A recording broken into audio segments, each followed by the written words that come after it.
WSIL. This is News 3 at 6. Good evening. I'm Mark Kiesling. The U.S. Department of Veterans Affairs now says the veterans they serve will be some of the first to receive the coronavirus vaccine. The VA is expected to provide vaccines to frontline workers and veterans who live in long-term care units in 37 of its medical centers across the country. News 3's Maya Skinner joins us live in Marion for a look at how soon local veterans can get that vaccine. Maya? Mark, I'm here at the Marion VA Medical Center. They say they aren't giving out vaccines just yet, but they are already preparing for local veterans in their new clinic. After the U.S. Department of Veterans Affairs announced last week vaccine distributions will be given out, the Marion VA Medical Center says they received an influx of calls. I think it's great, the interest that we're seeing from our veteran population.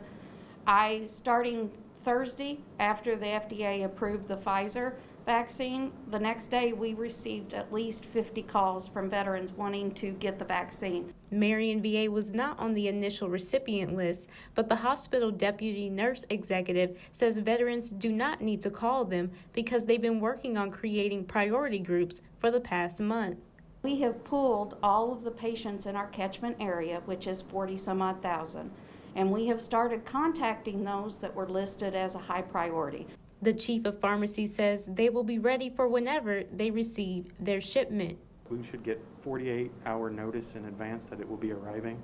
Someone will be here on station waiting for it. We will have everything ready to go to receive it and place it in our cold storage. And while the hospital waits, they're making waiting rooms for veterans to get their vaccine. My goal, and Kevin and I have been working to do 100 to 200 vaccines a day whenever we get a full shipment. But we don't know for sure how much we'll get at first, but we're making preparations for the future so that we can be sure to get to every veteran that's interested. And again, the hospital says you do not have to call them. The nurses will contact those veterans to make their appointment. Live in Marion, Maya Skinner, News 3.